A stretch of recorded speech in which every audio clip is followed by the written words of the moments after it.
NATO's rapid reaction force land. Dutch forces are trying to The actual moment of the invasion. Exclusive eyewitness material. For the first time, aliens threaten our right to live our lives as we humans see it. This time, it's them or us, and it better be us.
It is the year 1986. The Caribbean island of Aruba gains autonomy within the Kingdom of the Netherlands after a decades-long diplomatic struggle. Reactor 4 at the Chernobyl nuclear power plant violently explodes, covering the skies of Europe in a cloud of radioactive contamination. I was gestating peacefully in my mother's womb, just under that cloud. And in the sleepy Dutch town of Arnhem, a business-savvy student by the name of David Brons comes up with an idea for a computer program to track stock portfolios. He enlists the help of classmate and actual programmer Lex van Oorsprong to build it. The program was a hit, offering a comparatively cheap alternative to the expensive professional packages available for computer platforms at the time, and they officially start a business, combining both their first names to create Davilex. More software quickly followed for small businesses and casual hobby use on the Dutch market, a rapidly growing audience ripe for the picking in a country which was increasingly accepting of home computers. Think of things like bookkeeping, address databases, garden layout tools, digital recipe books, home finance and productivity software, travel planning programs, language learning courses, and so on and so forth, all targeted specifically at the Dutch market.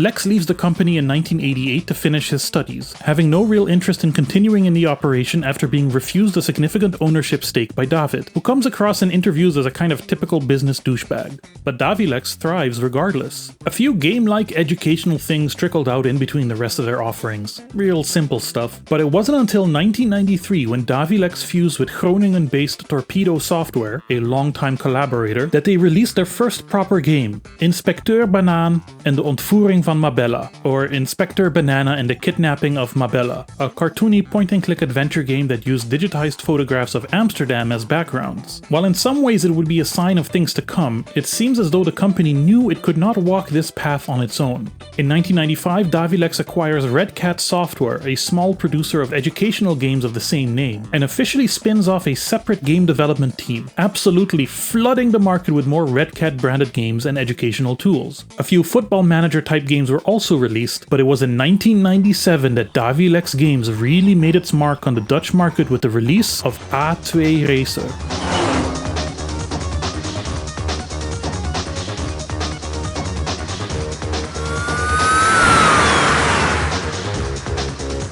Now, before I continue, I have to set the stage a bit here. In the mid-90s, the Dutch game industry was minuscule, almost insignificant. This is the period of the country's greatest contributions to gaming worldwide were Jazz Jackrabbit and the Philips CDI. It's called CDI, and it works with your TV to bring you the ultimate: movies, games, and family entertainment. Awesome! Awesome is right. Awesome sound, awesome pictures, awesome choices. CDI, tell a friend. CDI, kid, huh? Now get into CDI, starting at $2.99. There weren't very many experienced professional game developers / designers in the Netherlands at the time, nor any real educational paths to make more. And the teams that Davilex Games would assemble consisted very much of eager young people just trying their best. and they admittedly had a great idea. The logic was that most big street racing games took place in American settings, or famous but not entirely true-to-life exotic locations. The people at Davilex had something a bit more mundane yet unconventional in mind. Wouldn't it be fun for the Dutch audience to be able to race on the notoriously busy A2 motorway? Now, the end result is exactly what you would expect from a group of developers who've never even made a 3D game before, let alone a racing game.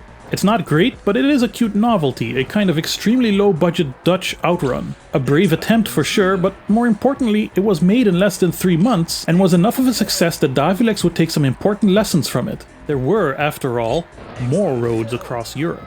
Work immediately started on a follow-up, this time set in neighboring Germany, a much, much larger market. This is Autobahnracer.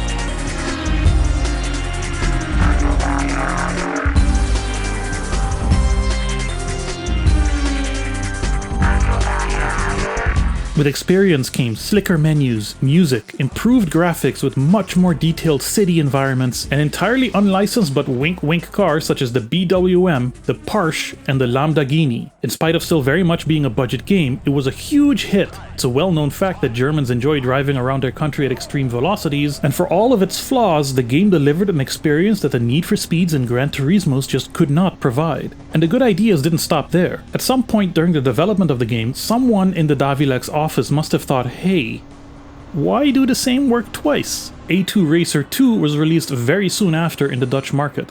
Though it may look like a simple reskin, using identical menus and the exact same car models, it still received some major gameplay changes and a vast improvement in driving physics.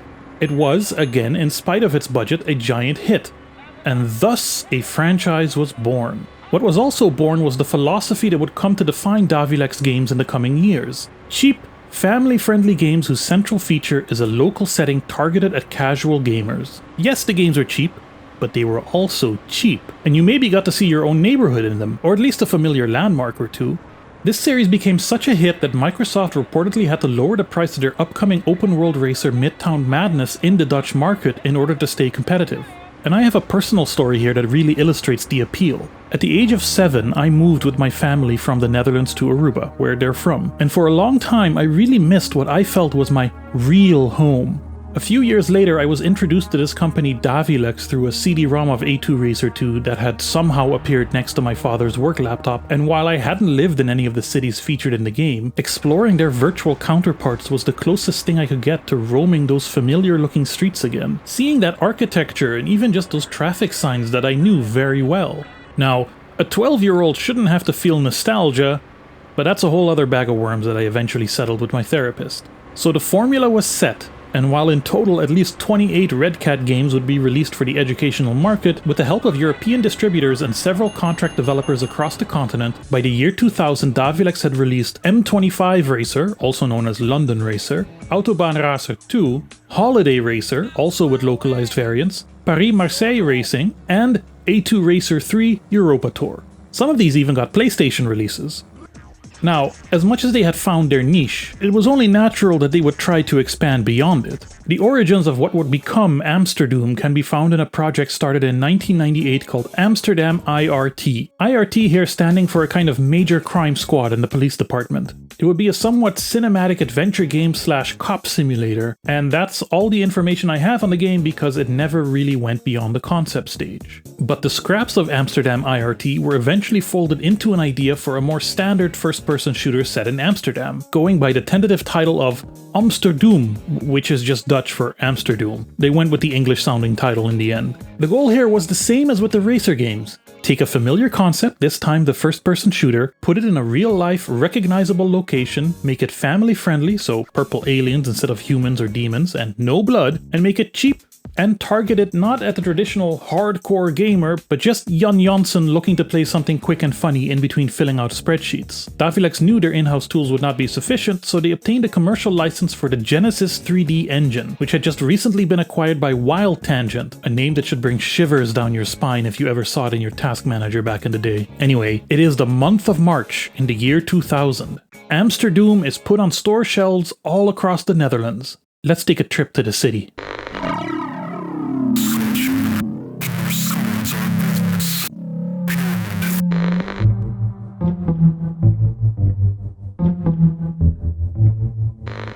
A little note before we start. Amsterdoom was never intended to be released outside of the country it was made for, and therefore never got an official translation. By default, all the text of the game is in Dutch, that horrid language. There's a lot of it, but most of it is irrelevant or obvious. Ammo pickup notifications and such. The opening cutscene, however, is in English with Dutch subtitles, I suppose to enhance the authentic feel of an international news broadcast. A fan-made translation patch is available, which I have used in the footage for your benefit. More details on the patch later. CNN has this exclusive satellite coverage of the actual moment of the invasion.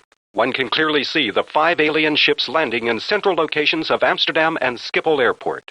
Then, there it is, multiple explosions. One can only guess what's going on down there. We interrupt this program to bring you more breaking news, live from the troubled Dutch capital. Apparently the aliens have responded to the NATO's troop buildup with some kind of defensive force field. Amsterdam is doomed. The famous world capital has been invaded by purple aliens called Grobers. Note the use of the O with a slash, a letter not used in Dutch. In Norwegian and Danish, it would be pronounced something like Grobers, but in the few times the word is voiced in the game, it's either Grobers or Grobers, so I'm choosing to go with the latter pronunciation. These 5 dots are the Grober landing sites inside Amsterdam. It's all meaningless anyway. The Grobers also have names based on Norse mythology, so they were trying to go for something, but what it is never explained. Though the city has been evacuated of civilians, the Grobers have erected an impenetrable force field around it and are setting up factories releasing some kind of toxic gas, presumably the native Grober atmosphere. It will only be a matter of days until enough of the gas has been accumulated to destroy all life on Earth once the force field drops. United Nations Secretary General Kofi Annan, in an uncredited role, has devised a plan to use 2/3 of Europe's energy supply to create a small gap in the Grober force field for a fraction of a second. Just enough to let a single soldier into the city. Let's call him Amsterdoom Guy. It's up to him to end the Grober threat. The whole of humanity depends on it. Amsterdoom is a bog-standard first-person shooter.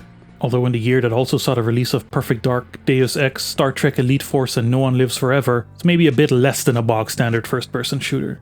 In terms of features and gameplay, what you can expect is exactly what you would expect from a team of people who probably played a ton of Quake 2 and had access to the Genesis 3D engine and were ordered to make a game within a single year that will release at half the price of other games for what is, in the end, still a very limited market. You move around with your keyboard, you swing your gun with your mouse, you pick up ammo and health kits and shoot aliens and hunt for colored keys and switches to get through somewhat open but basically still linear levels. The moving and the shooting doesn't feel great, but it doesn't feel awful, and yo, this is Amsterdam. I know this place. Cool! You start with a dinky little handgun and pick up a couple more weapons as you play, from a shotgun that's not particularly effective to a machine gun that will carry you through most of the game, and a rocket launcher that you really shouldn't use indoors. You'll encounter monster closets within monster closets within monster closets.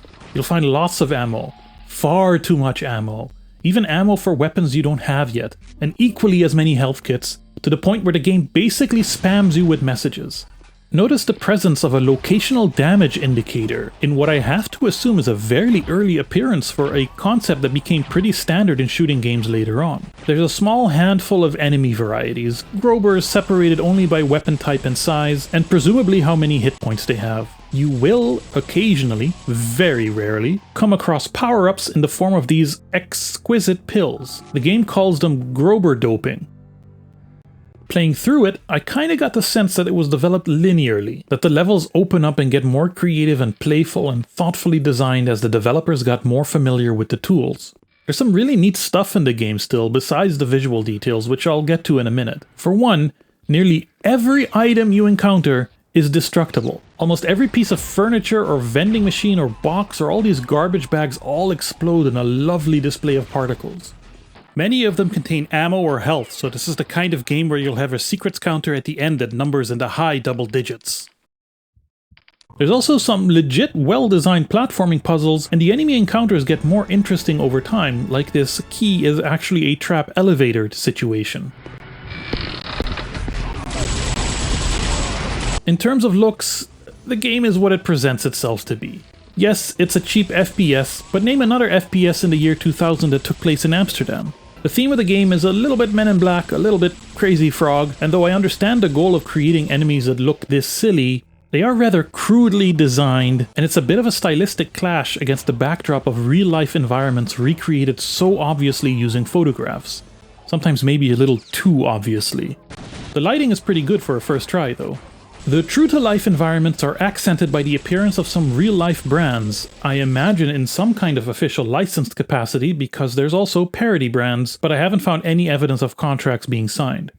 Most of these brands, Free Record Shop, Bart Smith, Dixon's, have long since become defunct, so it's a nice little time capsule. I also like how the Grober statues in the Madame Tussauds come to life and attack you. That's exactly what you want to happen in a level set in a wax museum. It's nice that the developers were still able to add in fun little frivolities in spite of the game's budget. There's also a crate that says crate. When it comes to sound, things get a little more rudimentary. Both the sound effects and the music are extremely repetitive, at times gratingly so.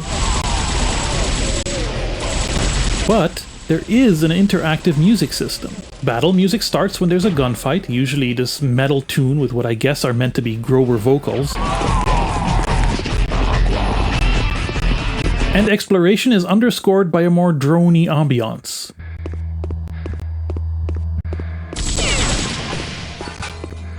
The tech works well, but more variation in the music tracks would have helped. Something a little bit less exciting is the amount of Grober architecture woven through the levels. I get that they're doing this thing where the aliens are constructing their stuff on top of and through our buildings, years ahead of the Combine doing the same, but what's up with these technologically advanced extraterrestrials building everything with wrought iron and timber? The green slime is totally on brand though, that's fine.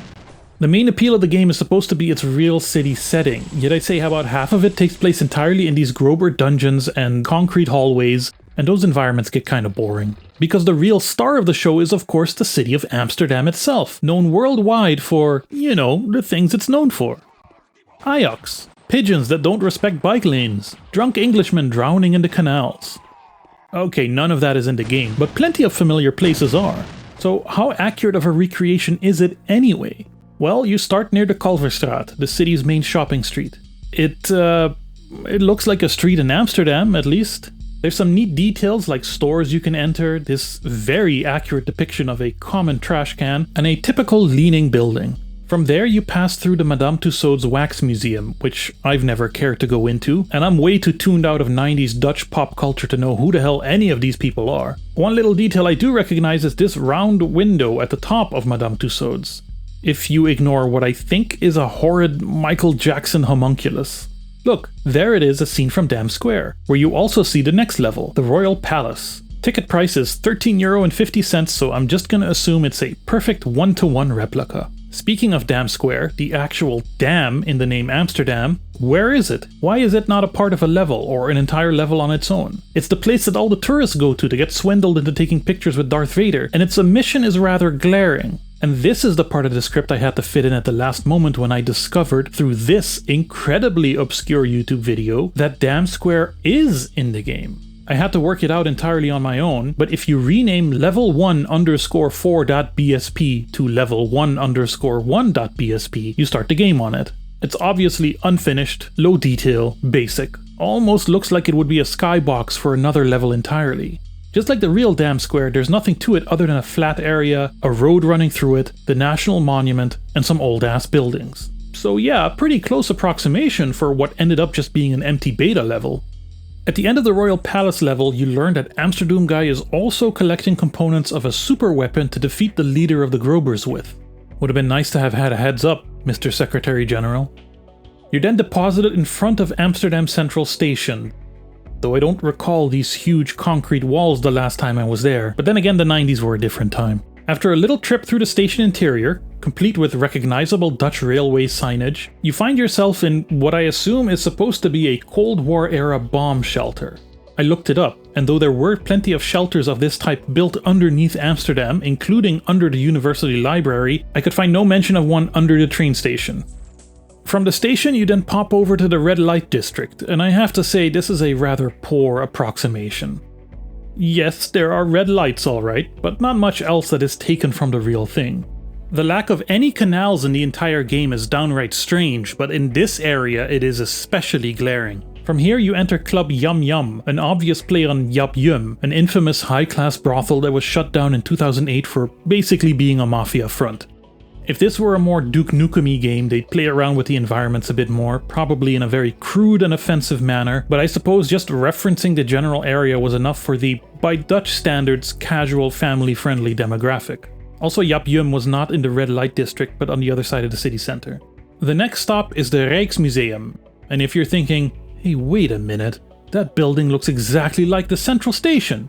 Well, when Davilex got in the habit of reusing assets in their games, they took inspiration from the masters, such as Pierre Kuipers, architect of both buildings. Inside the Rijksmuseum, you're treated to classic Dutch artworks defaced by the Grobers, which, honestly, kinda cute. Good for them. And the museum's centerpiece, Rembrandt's Night Watch, which has been turned into a big door. The game's final level takes place at Schiphol Airport, which is technically not in Amsterdam at all. Nevertheless, they nailed it. Just like all the other locations, it's weird to see without just masses and masses of people everywhere, but it still looks exactly like this. Extra bonus points for gaming's most adorable skybox and this crashed plane. These are also entirely accurate, but they wouldn't let me pass security to show it to you. Underneath Schiphol, Amsterdoom guy disables the Grober deadly fart gas factory and, with the now completed superweapon, defeats Thor, their leader.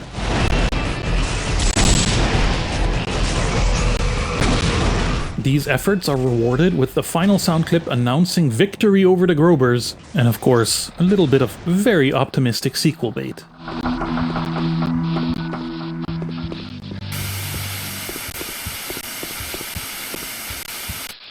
Reliable sources reported that the UN Special Commandos succeeded in defeating the Grobers.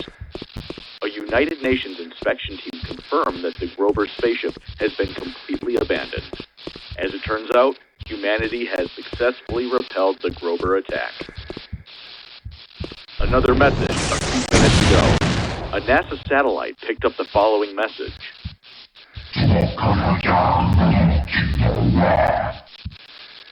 Experts at NASA have translated the message as, "We shall return."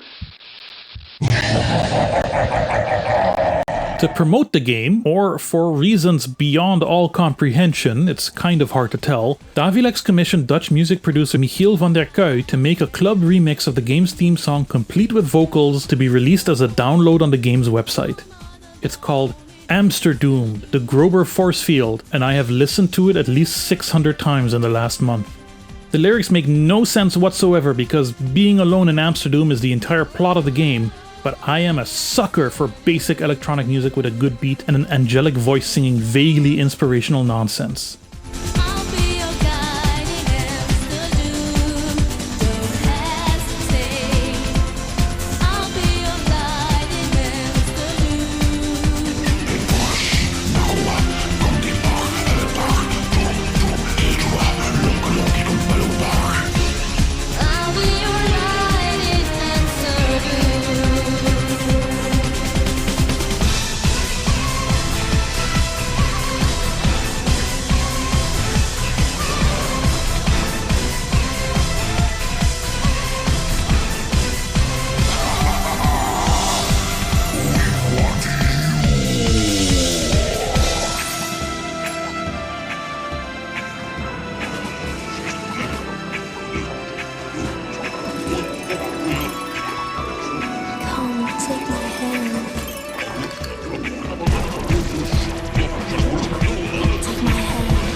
Accuracy verdict? Solid 7 out of 10 in my opinion. I'm particularly impressed with the little details that help fill up the spaces, like the trash cans and train signs.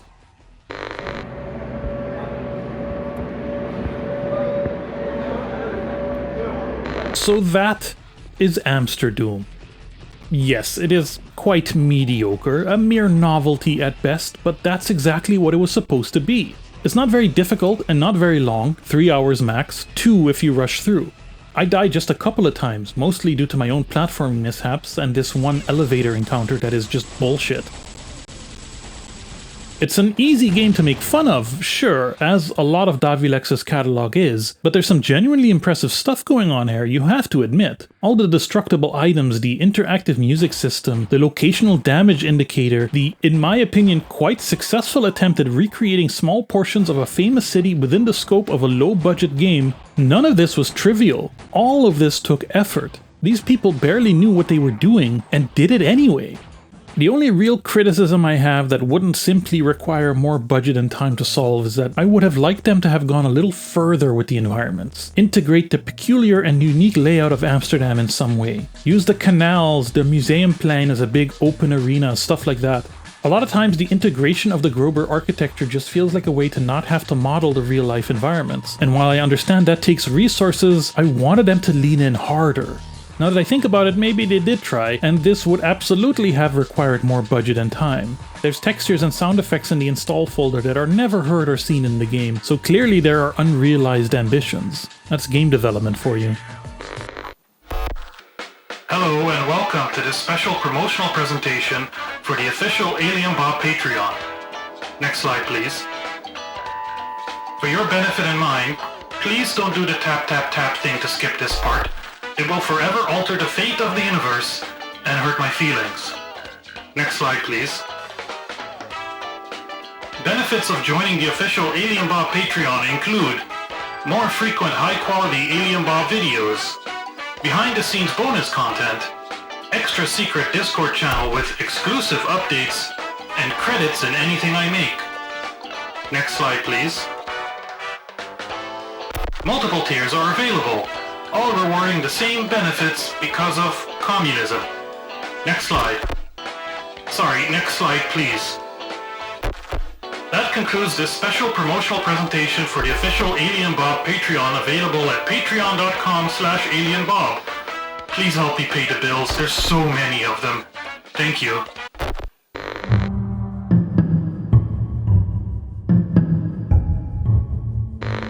Amsterdoom was not the breakout hit that Davilex was hoping for. It did not live up to investor expectations, as a modern-day game executive would say right after his game sold 10 million copies and right before he fires all the staff that made it.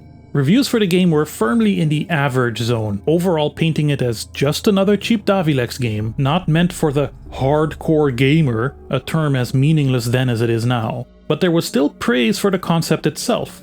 Curiously enough, the game was also reviewed by PC Gamer UK, who rather took a liking to it. The mainstream Dutch media also picked up on the game, but not quite for the right reasons. Just a few weeks before release, some developers had added a variant of Grober dressed as a parking attendant as a bit of a joke. Literally just 2 or 3 of them in the entire game. Now, as much as the Grobers were designed to make the game come across as family-friendly and safe for all audiences, the problem was that Amsterdoom was, in the end, still a video game. All the media had to say was, first-person shooter set in Amsterdam lets you kill parking attendants, and the reputation would be set. It didn't matter that the parking attendants were also goofy-looking purple aliens. At least one member of the team I came across in my research believed the controversy negatively affected sales, but there also seems to be some kind of consensus that, as much as they tried, there just wasn't any true interest in a casual first-person shooter. Davilex did their best to salvage things, first with price drops, and then with the more drastic step of retitling the game to Amsterdam Monster Madness. Though it's easy to speculate that the name change was somehow driven by legal threats from id Software over the Doom trademark, there is no evidence of this whatsoever. The official line from the company was that it was purely a marketing move. But if you take the Amsterdam Monster Madness disc and put it in your computer, it's the same data, under the same name. It'll just install as Amsterdoom. Now, Davilex was known for releasing the same game under different titles, but this is new levels of minimum effort. And what else was Davilex known for? Regional variants, of course. Which brings us to Invasion Deutschland. Like the racer games, it was a reskin that was no mere reskin. Though it was released in the same year, Davilex improved the visuals in every aspect. There are now voiced NPCs with a more involved storyline, and even the enemy AI seems to have gotten several upgrades.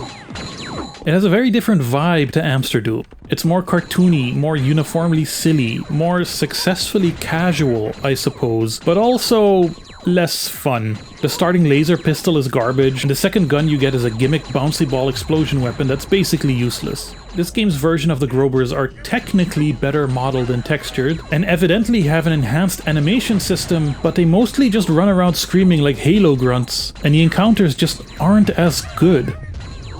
This following montage is just for Barley Bap. Jetzt wissen, was Us ist. Us. Sobald die Energie aus dem Us mach dich dann schnell auf die Suche nach der Us-Fabrik. Now, this may be my bias talking, since I am Dutch and I am not German, at least culturally, but even though Invasion Deutschland is in all technical ways an improvement over Amsterdoom, it has none of the charm. Also gone is the exploding everything. A real shame. I don't know how the game sold, but I do know that the series ended here, and Davilex Games never developed a first-person shooter again. Over the next few years, Davilex would double, triple, quadruple down on what worked, and released racer games of all conceivable varieties, including a collaboration with Dutch developer Lost Boys Games in Grachtenracer, a boat racing game set on the canals of Amsterdam and Venice. Lost Boys Games would later change its name to Guerrilla Games, and go on to make the Killzone and Horizon series and develop the Decima engine, last seen powering Death Stranding 2. How's that for a legacy? Grachtenracer would still continue the tried and true Davilex pattern, with follow-up releases set in London and Miami, and even a promotional tie-in supplied with jars of peanut butter for a movie based on a series of Dutch children's books, though from what I can tell Davilex was not involved with that one. Another collaboration was with Team 6 Games, a much more notorious Dutch studio, now infamous for such quality releases as Flat Out 3 Chaos and Destruction, Manhattan Chase, and Pizza Dude.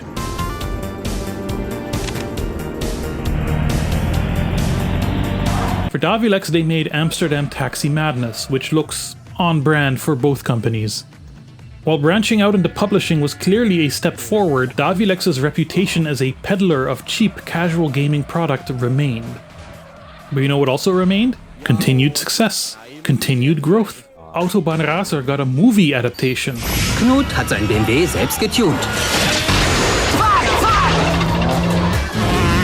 And then that movie adaptation got its own game. It's a real Street Fighter the movie the game situation.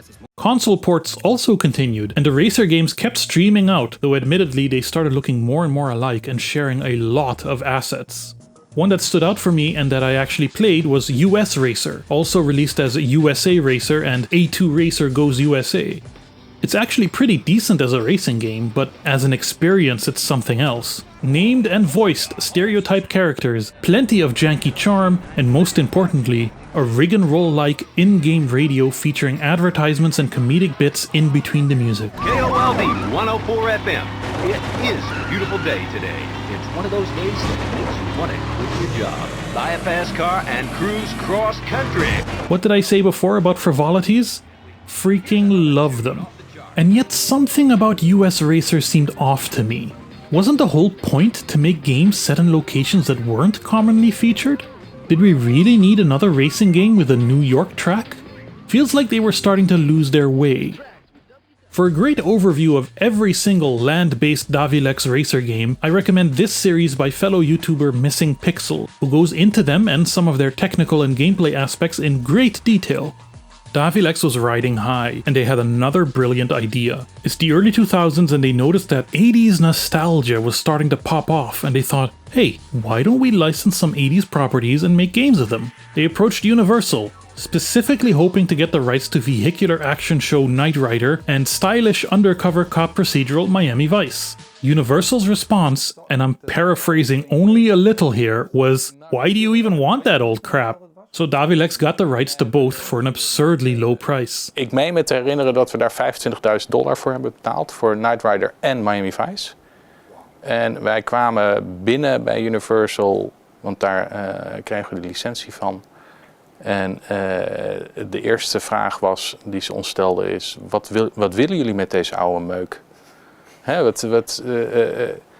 Weet je wel zeker dat je dit wil kopen? Knight Rider was, predictably, a mission-based vehicular action game, with a test track that would appear multiple times in Davilex Racer games. It's clunky and awkward, but was enough of a success to get a sequel. Knight Rider 2 is not so bad, actually. Overcomes a lot of the first game's issues and pretty much lives up to the premise, so long as you come in with an open mind and awareness that you're still, in the end, playing a budget Davilex game. That was close. I believe that was the last one, Michael. Miami Vice didn't fare as well. It's a pretty poor and basic third-person shooter. This one was outsourced to an old favorite developer of mine, Atomic Planet Entertainment, the makers of the one, the only Beverly Hills Cop game. Itself an incredible achievement of absolute minimum viable product.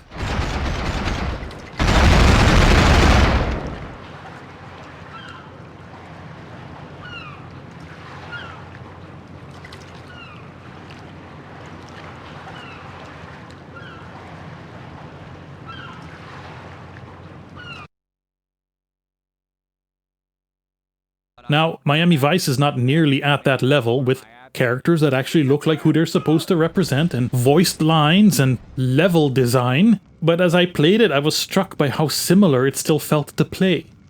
I have to assume this is because Atomic Planet were the absolute masters of efficient reuse of code, and this made them and Davilex a very good match. So by the early 2000s, Davilex, with both its games and productivity/business software divisions going at full speed, intended to go public and thus become one of the larger game companies in the whole of Europe. But the dot-com bubble had only just popped, and in the wake of this crash came increased scrutiny, and all of the company's flaws rose to the surface. Glory days are never meant to last, are they? In 2003, most of the game development staff was let go, and the company set its sights mainly on publishing.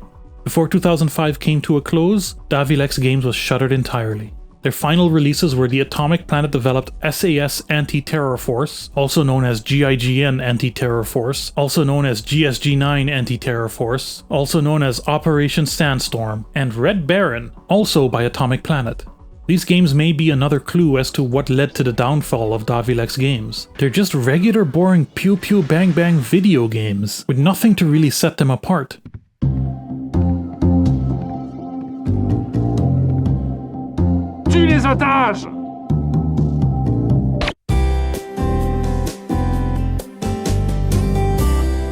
Okay, maybe not nothing. Whatever happened to that philosophy of family-friendly budget casual games set in underutilized but recognizable locations targeted at specific localized markets? Of course, the forces of the game industry are vicious and cruel, and Davilex had a good run all things considered, and would probably not have made it much farther for a number of reasons, but having lost sight of their core ideology, the thing that had brought them so much success in the beginning, their very identity, it must have had some impact. One wonders what could have been had they held on a little longer to ride the casual gaming wave unleashed by the Nintendo Wii.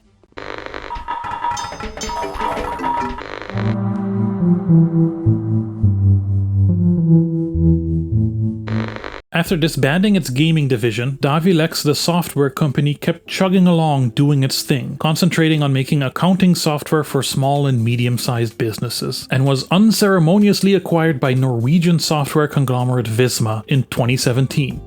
David Brons had left the company he started and guided to success long before that, and eventually started a nightclub and spun that out into a festival planning company. Lex van Oorsprong, the man who did the actual coding in the early years of Davilex, found a comfortable spot at the Dutch tax service and has been dutifully working there for nearly 30 years now.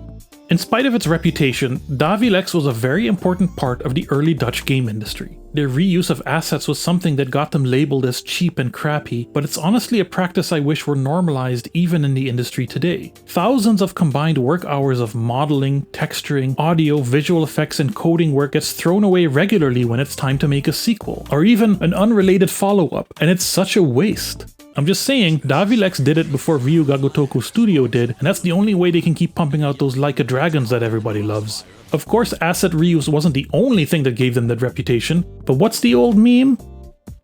You know, maybe they were onto something, and there's lessons to be learned from them yet. As with all things that fade into the past, Davilex is paradoxically still remembered fondly by many. After all, when A2 Racer, or Amsterdoom, or Knight Rider the game is all you've got to play as a kid, even if you know it's bad, you develop a certain tolerance for it that eventually morphs into fondness. But it also cannot be overstated the effect that Davilex had on the fertilization of the Dutch game industry. All of a sudden, the market had developers with actual game-making experience. All of a sudden, educational game design and development programs started popping up, taught by those people who now had experience. Though I personally believe the Dutch game industry as a whole is still massively underdeveloped, a whole host of companies and indies spiraled out of the seeds planted in the Davilex garden. People who worked on the Racer games and Amsterdoom can now be found in the credits of such games as Helldivers 2, Death Stranding, and Ride to Hell Retribution. Well, they can't all be winners, but without Davilex to kickstart their careers, the Dutch game industry, and honestly the game industry as a whole, would look at least a little different. One could even argue that the 2012 North Korean flash game Pyongyang Racer only exists because Davilex did it first. I would never make that argument because researching it would create an international incident, but it's a decent joke and I had to reference Pyongyang Racer in the video somewhere. Now let's say that you have some of that Davilex nostalgia, or you've never heard of the company or its games before now, but you're a nasty little freak and want to check it out for yourself. How do you play Amsterdoom? Well, you simply just open up Steam and no, of course it's not on Steam, or anywhere else to buy legitimately. I don't know if any Davilex game is currently available legitimately. Someone should hit up Visma and buy the rights for a pittance. Amsterdoom was never meant to be sold outside of the lowlands anyway, and even then it was only for sale for a couple of years. Physical copies are out there, but rare and rarely cheap. I lucked out with this jewel case version in a thrift shop. Still keeping my eyes open for that big box though. The Amsterdam Monster Madness release is a little more common and usually a lot cheaper, at least if you're in mainland Europe. But your PC probably can't read CD-ROMs anyway, so just head on over to your favorite abandonware site or archive.org and have a little search for amsterdoom.iso. If you're not very up-to-date on your algemeen beschaafd Nederlands, it wouldn't hurt to get the translation patch by ModDB user Rotten Treats. It's a simple copy and paste job to install, is thorough and accurate enough, and even translates the finale voice clip. To get the game running, I had some success with modern Windows, but it doesn't have any resolution options whatsoever. I recommend at least having Nglide installed.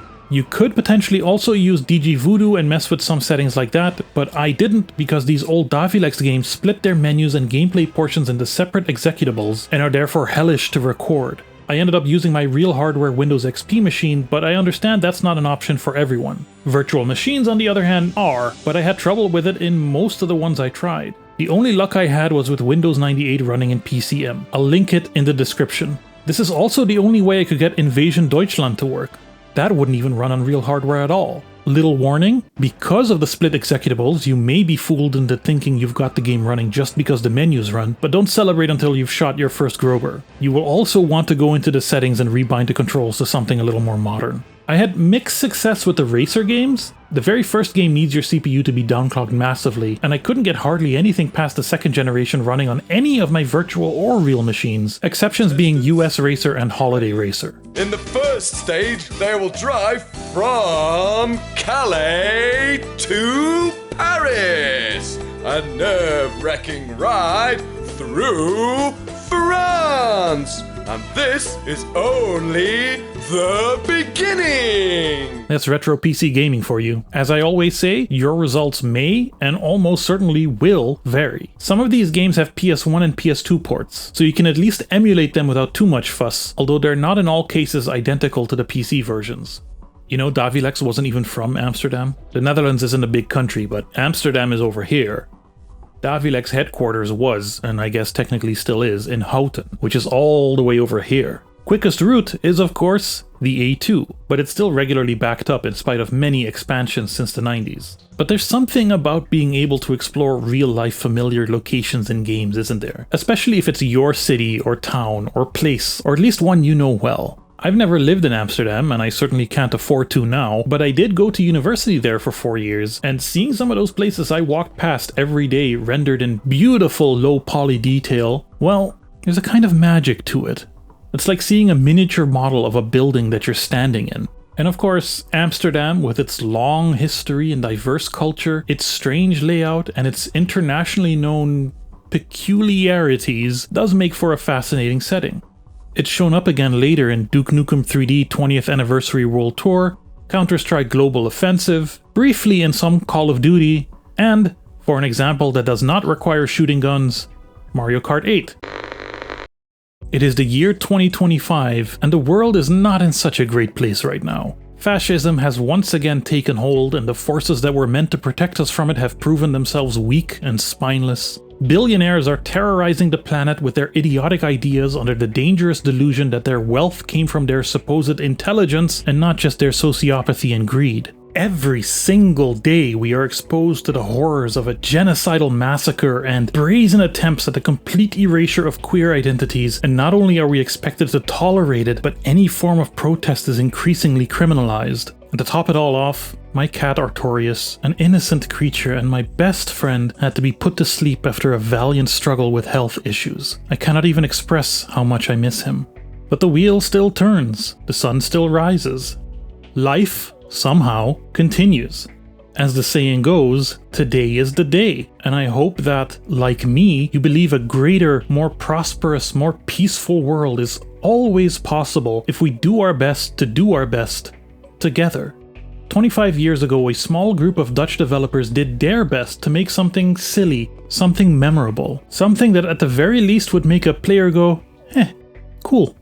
Amsterdoom guy may not ever get recognition for defeating the Grober threat, and Amsterdoom may never get a full-on Night Dive Kex engine remake or even just a translated re-release on GOG, though you should vote for it on the dream list anyway. But, like every single game I cover, it is something worth remembering, for what it tried to do, for what it succeeded at and failed at, for making me go, cool, and giving me another fascinating story to tell all of you, so that we may remember it together.